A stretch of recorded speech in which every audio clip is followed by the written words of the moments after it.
I still remember the first time I looked up and truly saw the moon. Not as a shape, not as a light, but as a silence. A pale hush floating above the rooftops, wrapped in its own gravity. It didn't glow. It whispered. Not in sound, but in stillness. I was a child then, small enough to believe the moon could follow me home, large enough to sense that it was more than a rock, more than distance, more than a phase in the sky. It was a question. And for some reason, I felt that I had always known the answer was waiting there, just beyond the air, in the silver quiet. There's something about the moon that slips past reason. It doesn't shout like the sun. It doesn't pulse with color like the auroras or crackle like thunderclouds. No, it watches. It reflects. A mirror, but not a perfect one. Like memory, like longing. And maybe that's why we've always dreamed of it. We saw it as close, but unreachable. Cold, but strangely familiar. Alien, yet utterly human. An echo of ourselves, caught in orbit. And so we began to imagine, not just visiting it, but living there. Breathing where no air moved. Building where nothing grew. Lighting fires where no wind could carry the smoke. The idea was absurd, until it wasn't. Until our hands, once trembling with stone tools, reached for alloys and algorithms. Until our minds, once confined by myth, started calculating temperature gradients and regolith composition. Until the dream of a moon colony, self-sustaining, breathing, enduring, became more than science fiction. It became a quiet inevitability. Sometimes when I speak of it, I think of her. A woman I saw once in a dream I can't quite recall. Blonde hair floating in the low gravity, her face half-shadowed by the curve of a window. She wasn't speaking, just watching. Earthrise. Maybe she was a scientist. Maybe she was born there. Maybe she'd never known the wind, the ocean, the rustle of leaves. But there was something in her gaze, a weight, the kind of silence that only the moon can teach. To build a world where no world was meant to be, that's more than engineering. That's a form of poetry. We are not just creating shelters or systems, we are sculpting presence out of absence. And maybe, just maybe, every crater we fill and every dome we raise is a kind of reply to that old, unanswered whisper in the sky. The first structures we built weren't cities. They were lungs. Pressurized modules anchored in dust, swelling like metal hearts under layers of regolith. No one ever talks about how loud the moon is, how every footstep echoes through your suit, how every breath fills your skull with sound. But there's no air to carry voices. Only the pulse in your chest and the slow inhale of oxygen machines. The moon is all silence, and yet inside the first habitat, you could hear life struggling to begin. A lunar colony doesn't start with walls. It starts with shielding, with calculations, with radiation maps and water budgets and solar arrays unfolded like wings across the surface. The moon is a place of extremes, minus 170 degrees Celsius in shadow, boiling in light. A world of exposure. No atmosphere to buffer the sun, no magnetosphere to soften the cosmic rain. So we buried our hopes under layers of dust, not to hide, but to endure. Regolith, what we once called barren, became our brick and blanket. Crushed rock fused by microwaves into hardened tiles. Dust turned to walls. We brought 3D printers that built in silence, using materials from the very ground they stood on. And above it all, solar collectors. Thin, dark sails that drank sunlight from a sky that never changed. Energy became breath. Power became warmth. The moon, in its stillness, began to pulse. I remember one image from those early days. A woman kneeling in her suit, hands pressed to the side of a clear dome, watching green leaves unfurl beneath artificial light. Her breath fogged the glass. Her eyes didn't move. She wasn't observing a plant. She was witnessing defiance. Photosynthesis, life born from vacuum. A heartbeat in a coffin of stone. That's what it meant to begin. To seal air inside a shell and pretend it was Earth. To know every cubic meter of oxygen had been stolen from lifelessness. Every sip of water wrestled from ice in polar shadows. Every calorie calculated, every waste recycled. There is no luxury on the moon. Only cycles, only systems, only the brutal poetry of precision. And yet, in that pressure-sealed silence, something more than function emerged. A feeling, not of safety, but of beginning. The kind of beginning that feels both artificial and sacred. The kind that says, we shouldn't be here, but we are. Home is not a place, it's a rhythm. A sequence of familiar sounds, shifts in light, the texture of surfaces we no longer notice. On Earth, it's the wind under doors, the smell of rain, the distant bark of a dog at night. On the moon, home had to be invented, not built, invented, because nothing here echoed anything we knew. There was no air to carry sound, no weather to stir scent, only silence, absolute and endless. So we began to shape the silence itself. We carved dwellings beneath the surface, not out of fear, but out of understanding. That here, survival is the parent of beauty. Thick-walled chambers tunneled into volcanic soil. Structures not to impress, but to insulate. Still they glowed. Interior walls lined with photonic panels that mimicked sunrise. Temperature-regulating textures that responded to skin. And hydroponic corridors, narrow, humid, breathing with mist, where green things grew in orderly defiance. There was no outside, not really, only thresholds, between silence and breath, between exile and routine. Time moved differently here. There were no days, no nights, only the slow drift of earth across a black sky and the timed flicker of artificial dusk. The colonists began to live by other rhythms, light cycles, heartbeats, data pulses, and among them, always someone walking the perimeter. A lone figure, sometimes the same woman, sometimes another, hands clasped behind her back, pausing at a viewport as if listening to something unspoken. A ritual born from nothing, a human pattern repeated until it became part of the place. Children were born, not many, but enough. And with them came laughter, the first truly native sound, high-pitched, echoing through the pressure-safe corridors, bouncing off ceilings like birds in a dome. And toys. Not plastic, but printed composites shaped like stones, spheres, moons inside moons. I once watched a child press her face to a layer of transparent shielding and leave behind a foggy imprint. Her breath, her wonder, her claim. The moon did not welcome us, but neither did it reject us. It simply was. A mirror, polished by time that now reflected strange new shapes.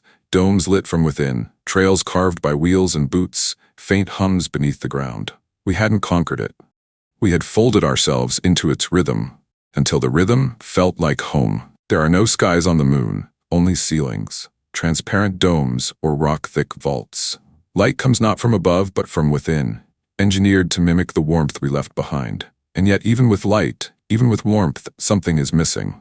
Not just weather, not just clouds, but the endlessness, the unknowable vastness that sky once gave us. Up here the sun is sharp and merciless, no blue to soften it. Just a hard-edged flame rising without ceremony, falling without farewell. Time becomes geometry, and we begin to feel its absence as a kind of thirst. People talk about homesickness as nostalgia. But lunar solitude is different. It's not a longing for a place, it's a disorientation of the soul, a drift in meaning. The earth hovers above, distant and unreal, a sphere of memory, a painting we once lived inside, and sometimes in the silence it becomes unbearable. You feel the weight of what you've traded. Oceans for oxygen tanks, forests for filtration systems, wind for airflow hissing through vents. There are moments, quiet, in-between moments, when this loss comes to the surface. I once saw her again, the woman with the untied hair. She was sitting near the greenhouse corridor, boots off, her feet pressed to warm synthetic flooring. A flicker of green washed her face, and her eyes were fixed not on the plants, but on a floating screen showing a storm over the Amazon.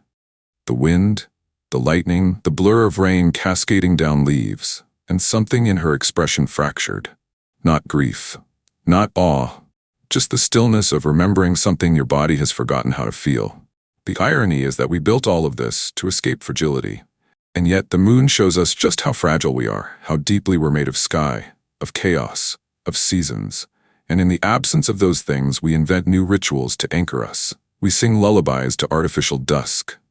We name corridors after rivers. We add random weather events to the simulation cycle, just so the children can learn what thunder sounds like, because memory fades. But longing, it finds new forms.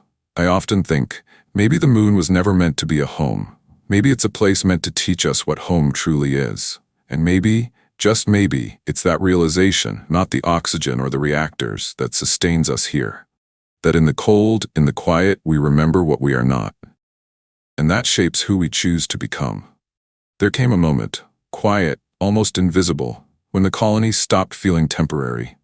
When the hiss of oxygen wasn't a lifeline, but background music.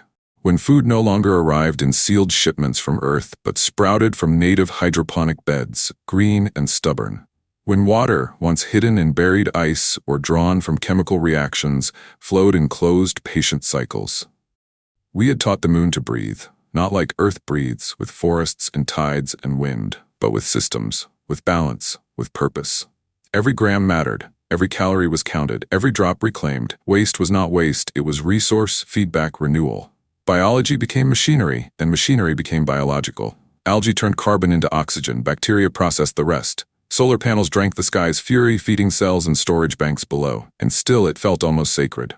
Not sterile, not mechanical, but alive. Fragile, yes, but no longer artificial. One morning, I remember it vividly, there was a power failure in one of the outer domes.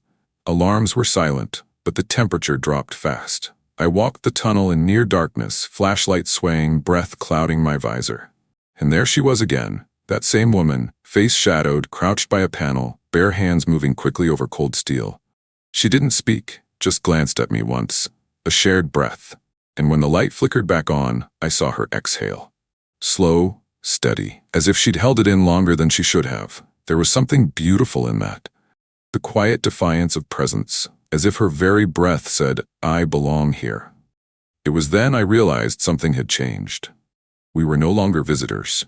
We were no longer guests in exile. The colony had become a biome of human will, a slow-growing ecosystem of precision, patience, and adaptation. And inside that system, emotion had found a place. Laughter echoed through the halls more often. Art began to appear, carved lines on corridor walls, low-humming songs during maintenance shifts, poems left etched in condensation on sealed windows. And the children, born without memory of Earth, didn't fear the silence. They named it. They played inside it. They made it theirs. To teach a dead world to breathe is not just a technological achievement. It is an act of storytelling. A narrative written in pressure valves and nutrient loops, in recycled atoms and unwavering intent. And in that story, we are no longer survivors, we are authors. There's a sound that doesn't exist on Earth. You hear it only here, deep beneath the lunar surface, late at night when most of the colony sleeps. It's not a hum, not a mechanical buzz.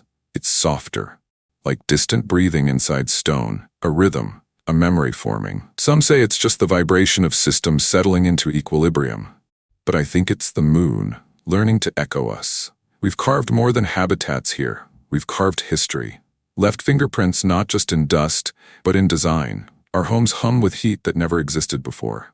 Our gardens bloom under light we taught to mimic dawn. Our voices, once alien to this terrain, now belong. And yet, with each new generation born under domes and stars that never twinkle, something is shifting.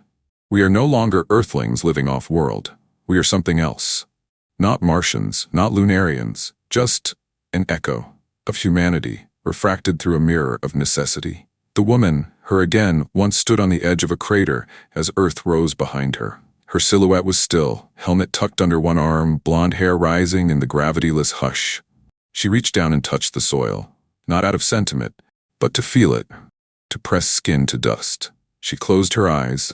For a moment, I thought she was praying, but maybe she was just listening to that low, invisible frequency, the sound of continuity, of a future branching outward. 1 billion years from now, the moon may still hold our cities, or their bones. The dust will reclaim the surface, but maybe not the memory. Maybe, somewhere in that distant dust, there will remain the trace of voices, of laughter, of choices, a signature in architecture, a shape in orbit, a rhythm in silence. We came here not to escape Earth, but to become more of it, to understand what it means to belong by placing ourselves where we never should have. And now, the moon carries that paradox in every sealed corridor, every engineered breath, every synthetic sunrise. It has become not just a colony, but a question. What happens to us when we're removed from everything we thought made us? Us. And who do we become when we survive that removal? Sometimes I wonder. If someone looked up from another world, far beyond this system, and saw the faint glimmer of light scattered across our lunar surface, what would they think? That life found a way, that persistence was beautiful, that we were brave? Or maybe they'd ask the same question we did, once long ago, staring into that cold, pale face, whispering into the stillness, what if?